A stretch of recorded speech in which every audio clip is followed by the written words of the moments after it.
January 19th, well, our economy was the envy of the world, and our role as reliable stalwart to world peace, defender of human dignity and all, that was recognized internationally. Then came the 20th. And now, just a few short months later, we're being recognized internationally for something quite a bit different. It's our trending story, and it is a doozy. Thanks to Donald Trump and Donald Trump alone, the United States has achieved a status we have never achieved internationally before. Give credit where credit is due. We certainly could not have arrived at this moment, our story today, without Donald.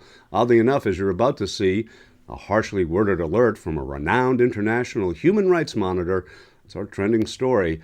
While there are many points to cover in the report, there is one major flag that was waved, and it called out something specifically dangerous. In essence, as you'll see, it's Trump's determination to make America great again, the good old-fashioned way. George Packer wrote about Cohn for The Atlantic in a piece called "The Mafia Style in American Politics." He writes, quote, "Roy Cohn connects the McCarthy era to the age of Trump across more than half a century." And George Packer joins me now to discuss it. George, welcome. Thank you so much for being with us. It's good to be with you. Can you give us some more background on who Roy Cohn was? He was a wunderkind lawyer in New York, brilliant, graduated from Columbia Law School at the age of 20 or 21, and Cohn became known as a communist hunter and came to the attention of Senator Joe McCarthy, who hired him as his chief counsel on his subcommittee on investigations, which was looking into communism in the U.S. government. He left Washington after McCarthy went down in the Army McCarthy hearings, in the famous moment when the Army's counsel, Joseph Welch, said, "Have you no sense of decency, sir, at long last?" That was the end of McCarthy, but it was only the beginning of Roy Cohn, who became a famous New York lawyer, again, known for doing anything for his clients, going up to the edge of the law and often crossing the law, and yet prosecutors were never able to get a conviction on him, even though he was tried several times. Well, you write, quote, "Many things that once kept mafia politics in check pose no threat to Trump." Why is that? Because it's a different time. In the 1950s, Joseph Welch could say, "Have you no sense of decency?" And there was a critical mass of Americans who were seeing TV for the first time and seeing McCarthy's tactics on TV and were repelled by it. Well, now TV is Trump's friend. We all know who he is. He's out there saying it every day. Yes, indeed. Here we are on an all-new must-flee TV. That's this return to McCarthyism and a slew of other realities that are cited by Civicus.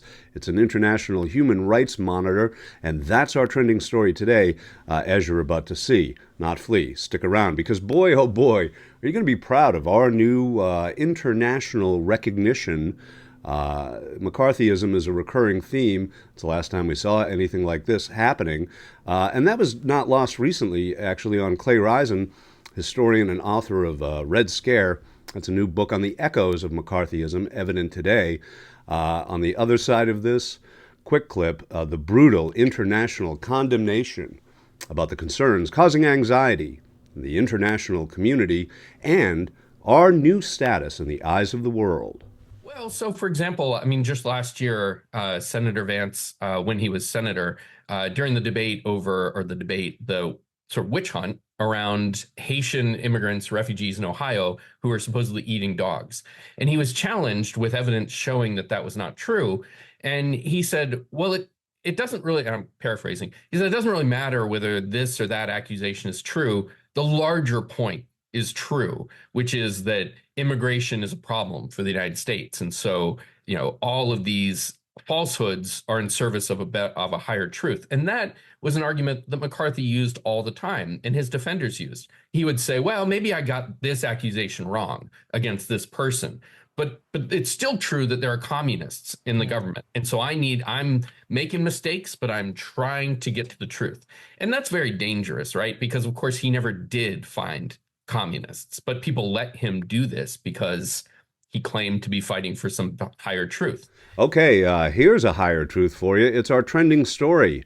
UPI reports the United States was added to an international human rights watch list on Sunday over Trump administration attacks targeting Civil Freedoms, Civicus, an international human rights monitor, said it added the United States due to the Trump administration's assault on democratic norms and global cooperation. As reason, it listed President Donald Trump's unprecedented executive orders designed to unravel democratic institutions, rule of law, and global cooperation, as well as its slashing of federal funding for organizations supporting those in need, the dismantling of U.S. aid, and reversals on justice, inclusion, and diversity. It also highlighted the Trump administration's crackdown on pro-Palestinian protests through arbitrary arrests and student visa cancellations. This is an unparalleled attack on the rule of law in the United States, not since the days of McCarthyism in the 20th century. Mandeep Tiwana, interim co-secretary general of Civicus, said in a statement, restrictive orders, unjustifiable institutional cutbacks, and intimidation tactics through threatening pronouncements by senior officials in the administration are creating an atmosphere to chill democratic dissent, a cherished American ideal. The United States being added to the watch list comes as the Trump administration has come under mounting criticism over its attacks on American democratic institutions. It's been accused of ignoring due process rights in arresting and shipping hundreds of migrants to a notorious mega prison in El Salvador, and has been condemned for its repeated attacks of the judicial system, from calling for judges who rule against it to be impeached to arresting another on allegations of impeding an immigration-related arrest. Civicus also highlights the Trump administration's attacks on press freedom as a reason for its inclusion on the list. It pointed to the White House now determining which media outlets have access to presidential briefings and banning reporters covering political sensitive topics as proof.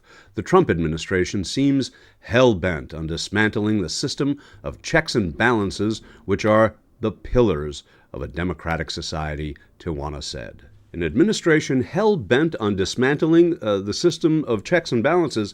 My goodness, where in the hell could Donald Trump have ever gotten an impulse like that?